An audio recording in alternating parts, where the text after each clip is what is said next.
Bueno, pues como le adelanté, está aquí el doctor Remy Martínez, Remigio Martínez y Remy. Así que Somos muy buenos amigos y hay buena confianza. Así es, Remy, bienvenido. Pues no, Qué pues, gusto, muchas qué gracias. gusto. Y le decía yo a la audiencia que nos ibas a ayudar a entender este complejo tema de pues el encontronazo histórico que ha habido en estas regiones, Israel y Palestina. ¿Qué lecturas podemos hacer de entrada? Pues fíjate, quizá habría dos ángulos. Este histórico que tú dices que es complicado porque es una historia de desencuentros, es una historia de territorios, de identidades, de religiones. Es un lugar donde coinciden tres religiones, un lugar particular en Jerusalén, ¿no? Tanto para los musulmanes como para judíos como para cristianos. Es un punto importante, para cada uno tiene un significado, pero adicionalmente Israel también se vuelve parte fundamental de la estabilidad o inestabilidad en el Medio Oriente, que como sabemos es un punto importante no solamente por los temas humanos, sino adicionalmente por lo que significa para rutas comerciales y el mismo petróleo, que hoy en día sigue siendo una fuente de energía para la mayor parte de la humanidad. Entonces, por esas razones, ese es un tema importante. El otro es qué pasó el sábado, que quizá a los lectores la audiencia está más enterada actualmente, esta parte donde en pleno sábado, en una de las fechas que tienen que ver de guardar, por así, de puente largo, imagínenselo así, con que no hace nada. con la casi, guardia, casi. la guardia baja, y adicionalmente en un sábado que es el Sabbat, que es de guardar y que en teoría la mayoría se queda dentro de casa esperando el siguiente día al amanecer. Es una parte de un ritual de la parte de la religión judía. Pero bueno, en esta orden de ideas es precisamente en el sur de Israel, donde lo que se llama la Franja de Gaza, donde habitan palestinos, un grupo que gobierna, vamos a decir, liderea esa parte regional de Palestina, Hamas, que es considerado como un grupo bélico, rebelde, incluso denominado terrorista, decide atacar, vamos a decir, con todo. Con todo, ¿qué significa esto? Yo les decía a algunos ahorita, imagínense que el territorio de la Franja de Gaza es casi parecido a los kilómetros cuadrados que tiene Aconchi aquí en Sonora. 385 kilómetros cuadrados, la Franja de Gaza es ahí. Pero la Franja de Gaza alberga a 2.2 millones de personas. La mayor parte de ellas de origen árabe, musulmán, con condiciones muy precarias y obviamente caldo de cultivo para pues, movimientos radicales como esta situación. Pues bueno, no solamente es una invasión, o sea, una invasión al terreno, sino que adicionalmente, por lo que podemos ver en las imágenes, es el asesinato de personas, tanto en un festival de música, inclusive en algunos asentamientos humanos, donde llegan tocando puerta por puerta, eliminando, matando personas y secuestrando otras pocas como rehenes y llevados para allá. Se lleva una cuenta más o menos de 800 personas de nacionalidad israelí que han perdido la vida, y adicionalmente se lanzaron más de 2,000 cohetes dirigidos a diferentes ciudades dentro de Israel. Entonces, el domo de protección muy conocido y famoso israelita pues fue el que detuvo la mayor parte de ellos, por eso no hay más consecuencias en territorio israelita. Y pues bueno, esto moviliza sin duda alguna la idea geopolítica de esto. El primer ministro de Israel, Netanyahu, declara que está en estado de guerra, y pues obviamente en este momento hay consecuencias también para el lado palestino, que también se habla de personas que han perdido la vida, cerca de 700 también. Entonces es una situación de gran enfrentamiento y violencia, y quizá ese sería el punto de partida quizá para poder entender cuáles serían las consecuencias de esto. Remy, ahora, ¿qué pasó con Israel? ¿Lo encontraron literalmente dormido? ¿Y dónde está esa inteligencia que se presume de los israelitas? ¿Qué fue lo que pasó? Bueno, yo creo que tu observación es la más avanzada que hay respecto a esta construcción que existe de un sistema del Mossad y de un sistema de inteligencia muy sofisticado. Sabemos que son líderes en el avance de tecnología, intervención de llamadas, etcétera. Ya será otro tema ese. Pero pues, ¿qué pasó? ¿Cómo fue que los pudieron atacar de esa forma y con este nivel de daño que les hicieron a los israelitas? Yo quisiera hacer una acotación. Antes de este conflicto, la división política en el país era latente, muy fuerte. El presidente Netanyahu, de corte conservador, vamos a decir ultranacionalista, duro, que dentro de los últimos movimientos quería, vamos a decir, eliminar a la Suprema Corte allá y poner nuevos miembros para tener un control de ese país. Hubo oposición política muy fuerte y enfrentó un gobierno dividido. De hecho, para ser primer ministro, muy apenas consiguió una mayoría aliándose con los sectores más radicales en Israel, o sea, los sectores que de alguna otra manera tienen más intención territorial y de no negociación con palestinos y con árabes en general. Entonces, es una situación donde hay una división política y recordarás, divide y vencerás. No es nomás discursivo cuando hablamos de una sociedad polarizada, estás hablando de una nación dividida y debilitada. Y eso quizá explica mejor, o cuando menos es lo que más podemos entender, de por qué fallan los servicios de inteligencia, porque pues si hay división social, pues también hay división de opiniones respecto a qué hacer o qué no hacer. Obviamente los costos que enfrentaría Hamas en caso de llevar a cabo un ataque como este, pues serían devastadores. Suficiente motivo para decir que cualquier advertencia, no creo que se atrevan a hacer nada, pero finalmente sucedió.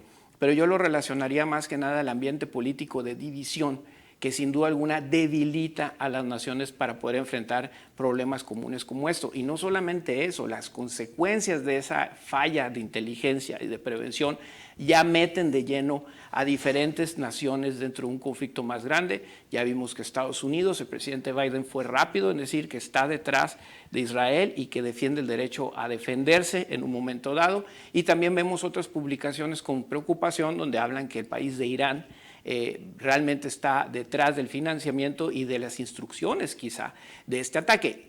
Son prematuras estas conjeturas, aunque están dadas en medios creíbles de información dentro de estos apenas horas quizá de que empezó el suceso. Entonces, no es menor la falla de inteligencia porque esa falla de inteligencia quizá trastoquen otras cosas más.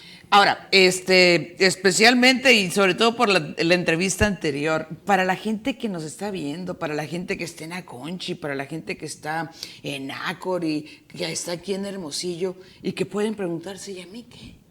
Híjole, qué fuerte pregunta, ¿verdad? Porque luego tendemos a ver estos en términos de lugares y distancias. Yo siempre con mis alumnos digo, un espacio, ¿no? Un espacio pues es un lugar que no conozco, ¿no?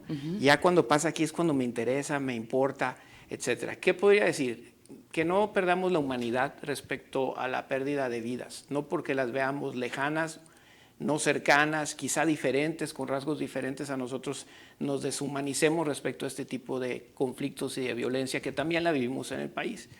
Por el otro lado, las consecuencias económicas, aunque sea malo decirlo, pues la realidad es que sí las puede llegar a ver. De hecho, en la mañana, pues el nerviosismo respecto a la inestabilidad en Medio Oriente, que ya es clásica, impulsa los precios del petróleo a la alza.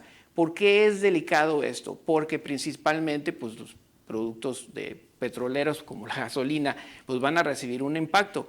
Bueno, pues, pero eso es allá, ¿no? Pues aquí también al gobierno federal le ha costado millones, miles de millones de pesos mantener un precio estable para el consumidor final aquí en México, ya sea por medio de subsidios o quitando impuestos. Entonces ya hay una merma de presupuesto que le sigue faltando a otros sectores quizá en diferentes partes del mundo y que también impulsan el aumento de precios o la inflación porque todo el mundo necesita que el transporte de productos, etcétera. Entonces, de primera mano la inestabilidad o la escalada de la guerra puede ser muy que afecte la economía global de forma importante. Obviamente, y ni modo, lo tenemos que mencionar, las inquietudes sobre la seguridad global se van a incrementar y nosotros construimos junto con Estados Unidos una frontera muy amplia, muy difícil de mantener vamos a decir, en atención total y que pues nosotros tenemos que estar pensando como nación que este es un tema que tenemos que estar viendo, aunque pase allá, lo vamos a tener que estar viendo como una posibilidad de atención también aquí en términos de seguridad fronteriza, que precisamente apenas hace unos días estaba hablando de eso aquí en México. Entonces, va a ser complicado si esto se prolonga un poco más. Obviamente todo el mundo está llamando a la calma, a la paz, inclusive ahorita vengo entrando, Hamas aparentemente llama a una tregua. La veo muy difícil que los israelitas con el nivel de pérdida de vidas y las personas que están secuestradas vayan a tomar una decisión así de rápida. Entonces veremos, ¿no?, cómo se va desarrollando el problema.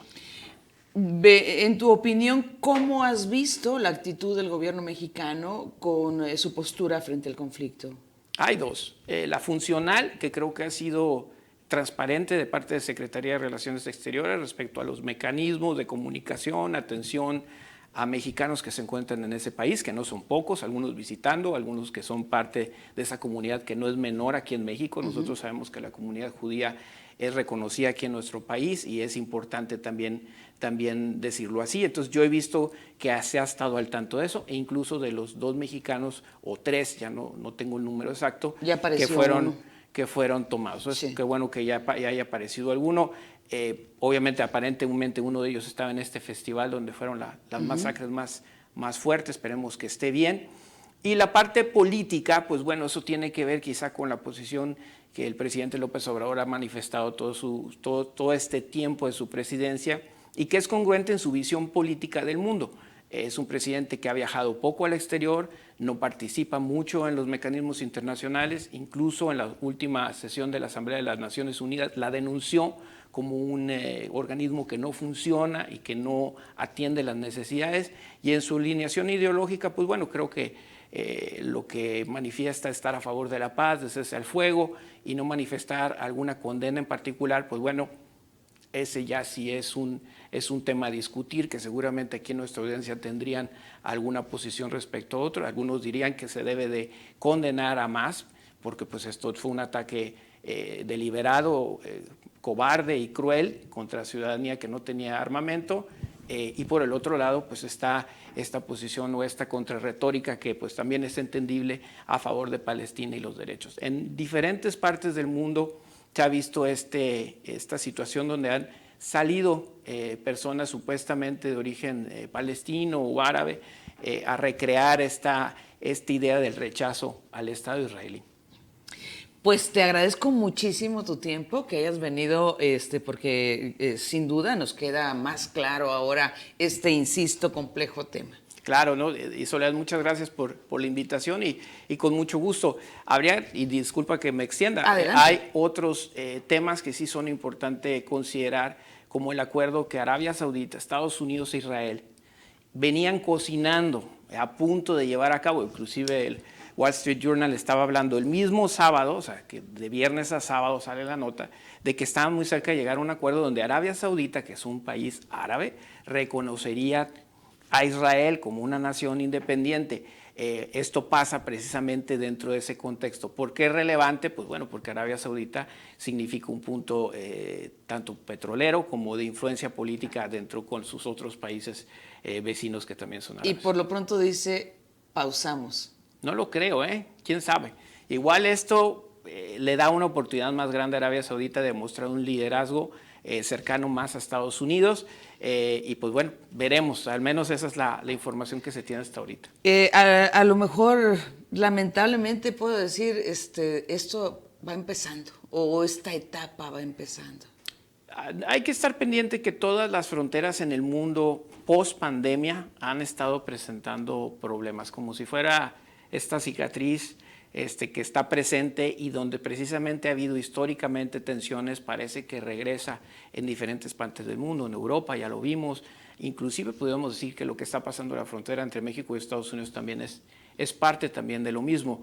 La pandemia nos aisló y no fue solamente como las personas, sino también a las naciones.